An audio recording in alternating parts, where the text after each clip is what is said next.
आप हज़रात देख रहे हैं मिंबर पाक मुस्तफ़ा तशरीफ़ फरमा खतीब हिंदुस्तान हज़रत अल्लामा शकील साहिब क़िबला बुलंदशहरी और साथ ही साथ माशाअल्लाह मद्दह रसूल जनाब मोहतरम अजमल रज़ा संभली और भी उलमाए किराम मिंबर पाक मुस्तफ़ा तशरीफ़ फरमा है। आप हज़रात उलमाए किराम के चेहरे का दीदार करते रहे, तड़प के बोले सुभान अल्लाह। अच्छा, इधर वाला महल्ला खामोश रहे, इधर वाला महल्ला तड़प के बोले सुभान अल्लाह। अब आप हज़रात खामोश रहे, आप हज़रात मोहब्बत से बोले सुभान अल्लाह। पूरा मजमा तड़प के बोले सुभान अल्लाह। माशाअल्लाह। हजरत मजमे के अंदर दमदारी है। दमदारी का मतलब ये नहीं कि सलाम पढ़ लिया जाए, अभी फहरिस्त काफी तवील है। खतीब हिंदुस्तान हजरत अल्लामा शकील साहिब क़िबला बुलंदशहरी माइक पर आएंगे और तसव्वुर में आपको मदीना शरीफ लेके जाएंगे। हजरात मोहतरम, शेर सुनिएगा कि दरे जूदो सखा से रूखी सूखी मांगने वाले, दरे जूदो सखा से रूखी सूखी मांगने वाले, नवाला मांग ले जन्नत का रोटी मांगने वाले, नवाला मांग ले जन्नत का रोटी मांगने वाले। और नबी की नस्ल बेटों से नहीं बेटी से चलती है, नबी की नस्ल बेटों से नहीं बेटी से चलती है। मुकद्दर के धनी होते हैं बेटी मांगने वाले, मुकद्दर के धनी होते हैं बेटी मांगने वाले। अगर अल्लाह ने हाथ दिए, हाथ सलामत है, तो हाथों को उठाकर लहरा के तरफ के बोले या हुसैन, या हुसैन, या हुसैन, या अली, या अली, या अली। मुश्किल टली, हुसैन वाले हैं औकात बता देते हैं, हुसैन वाले हैं औकात बता देते हैं। बस एक शेर पढ़ता हूं, हजरत को पेश करता हूं कि हुसैन वाले हैं औकात बता देते हैं, दुश्मन के इरादों को मिट्टी में मिला देते हैं, दुश्मन के इरादों को मिट्टी में मिला देते हैं। और शरीयत के मसाइल पर ना गुस्ताखियां करना, हम नामे अली लेके मैदान हिला देते हैं, हम नामे अली लेके मैदान हिला देते हैं। लीजिए हज़रात, खतीब हिंदुस्तान हजरत अल्लामा शकील साहिब क़िबला बुलंदशहरी माइक पर तशरीफ ला रहे, मोहब्बत से नारा लगाइए, तड़प के बोलिए नारे तकबीर, नारे रिसालत, नारे हैदरी, नारे गौसियत, मसलके आला हजरत, फैजाने आला हजरत, फैजाने वारिसे पाक, फैजाने साबिरे पाक, फैजाने मदारे पाक, फैजाने मखदूमे सिमना, हजरत अल्लामा शकील साहिब क़िबला। नारे तकबीर, नारे रिसालत।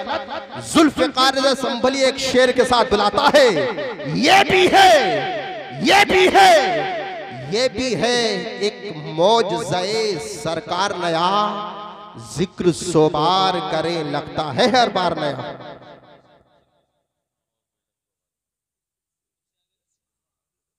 असल में ये भी आपके जीके में इजाफा करूं कि जिसे हम सूंड कहते हैं, हकीकत में वो हाथी की नाक है। इतने कदो कामत का जानवर अल्लाह ने पैदा किया, झुक के खा नहीं सकता था, तो इतनी लंबी नाक बना दी कि उससे नाक का भी काम लिया जा सके और खाने पीने का भी काम, वो सब उसकी कुदरत है। मगर वो भी चार पैरों पे खड़ा है। शेर, पता चल जाए कि फला इलाके में शेर लगता है तो लोग रास्ता बदल देते हैं। अल्लाह ने इतनी ताकत दी है शेर को कि वो अगर चाहे तो एक सांस में समंदर पार कर जाए, मगर वो भी खड़ा चार पैरों पे।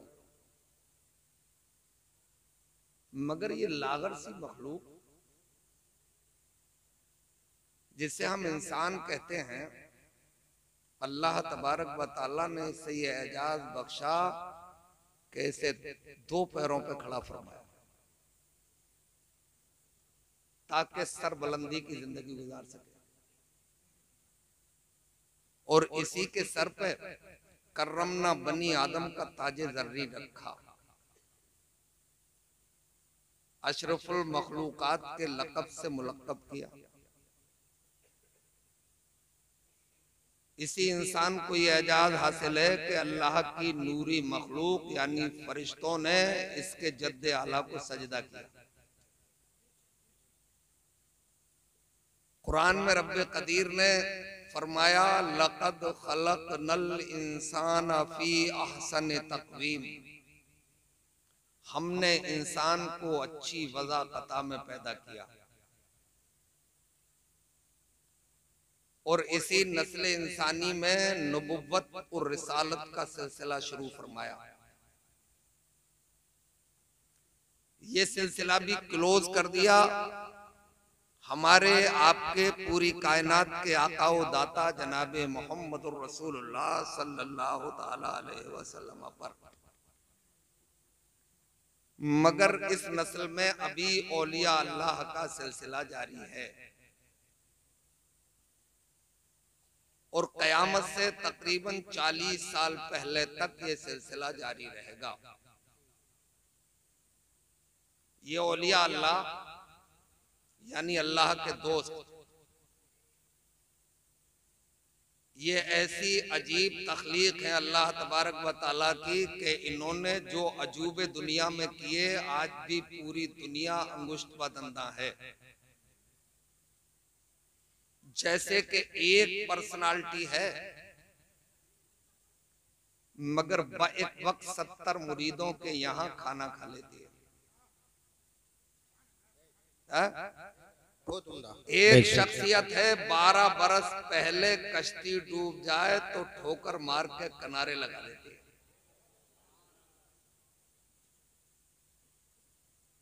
वो अना सागर उछल गया था मगर एक शख्सियत ने अपने खादिम को भेज के एक प्याले में मंगा लिया। जी तो मैं बात थोड़ी सी आगे बढ़ा के आपसे ये कहूं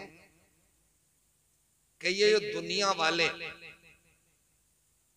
अपनी तागूती ताकतों के जरिए अपने अणु और परमाणु के जरिए अपने लड़ाकू विमानों और रेडार्स के जरिए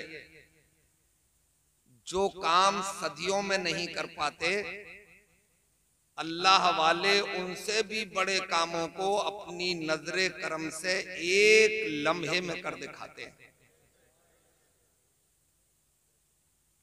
ये मैंने दावा किया है, उसकी दलील के लिए किस्सा आपको सुनाएंगे। आज से तकरीबन 10-12 साल पहले की बात है कि मैं अपने ही सूबे के एक शहर अलीगढ़ में गया। अलीगढ़ में एक मशहूर यूनिवर्सिटी है जिसे शॉर्ट में AMU के नाम से याद किया जाता है। उसकी फुल फॉर्म होती है अलीगढ़ मुस्लिम यूनिवर्सिटी। वहां के एक प्रोफेसर साहब से मुझे मुलाकात करना थी और एक खास मौजू पर गुफ्तगू करना थी, मालूमात फराहम करने के लिए। मैं उनकी लेबोरेटरी में, उनकी प्रयोगशाला में, उनकी तजर्बेगाह में पहुंचा और मैंने उसी मौजू पर गुफ्तगू शुरू कर दी। आप चौंक रहे होंगे कि ये बात छुपा क्यों रहे, मौजू क्या था? मौजू ये था कि ये दुनिया वाले पूरी दुनिया की क्रीम मिलके, पूरी दुनिया के साइंसदान मिलकर जनेवा में एक महाप्रयोग में लगे, एक बड़े तजर्बे में। करोड़ों डॉलर पर डे खर्च होते हैं। वो देखना ये चाहते हैं कि इस ब्रह्मांड की रचना किस फार्मूले पे हुई, ये दुनिया बनी किस फार्मूले पर है, इसका रॉ मटेरियल क्या है।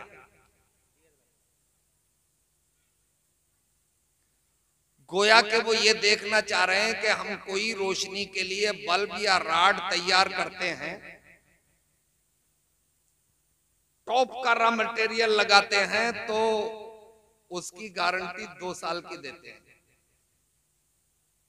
2 साल के बाद वो दम तोड़ देता है, फ्यूज हो जाता है। मगर यार ये आसमान का सूरज न जाने किस फार्मूले पे बना है, न जाने कब से अपने महवर में गर्दिश करता है मगर कभी फ्यूज होता ही नहीं।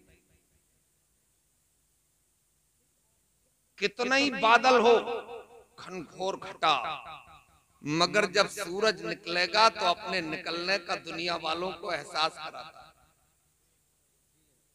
है। हम कोई कुमकुमे अपने त्योहार पे बनाने के लिए, अपने लगाने के लिए तैयार करते हैं, दूसरे साल का कोई भरोसा नहीं। मगर ये आसमान के कुमकुमे जिन्हें हम सितारे कहते हैं, ये चमकते हैं, दमकते हैं, इनमें से एक भी फ्यूज इसमें लगे हुए। तो मैंने पूछा कि अभी तक आपको क्या मिला, कहां तक पहुंच गए? तो उन्होंने मुझसे कहा कि यार अभी तक तो वही मिला है जो अल्लाह के कलाम कुरान में है या मुस्तफा जाने रहमत के फरमान में है। हमसे बोले कि एक बात आपके कान में कहें। मैंने कहा कह दो कान में। हम तो स्टेज शो करने वाले लोग हैं, हम तो पूरे जहान में कहेंगे। बोले आप कहीं कह देना, मगर हम तो आहिस्ता से ही कहेंगे। मैंने कहिए। तो बोले मुझे ऐसा लगता है कि जब हमारा ये तजर्बा मुकम्मल हो जाएगा, हमारा ये प्रयोग आखिर में पहुंचेगा, तो जितने साइंसदान उसमें मौजूद हैं उनमें से अक्सर कलमा पढ़ लेंगे और गुलाम मुस्तफा बन जाएंगे। मैंने कहा बड़ी बात बोल रहे हो?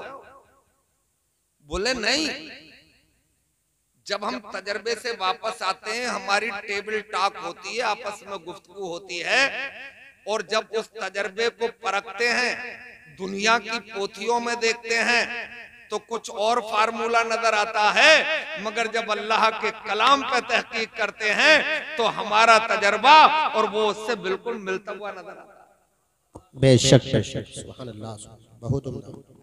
और अच्छा ये हो रहा है इतने बड़े तूफान में, मॉब लिंचिंग के दौर में, मारो काटो के दौर में भी लोग यार कलमा पढ़ ले रहे हैं। अभी साउथ इंडियन एक वेल एजुकेटेड, हायर एजुकेटेड और उम्र भी 50 के करीब, यानी बसंत के दिन खत्म।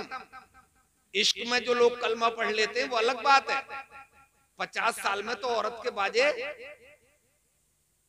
यार कुछ तो बोलो, बच जाते हैं।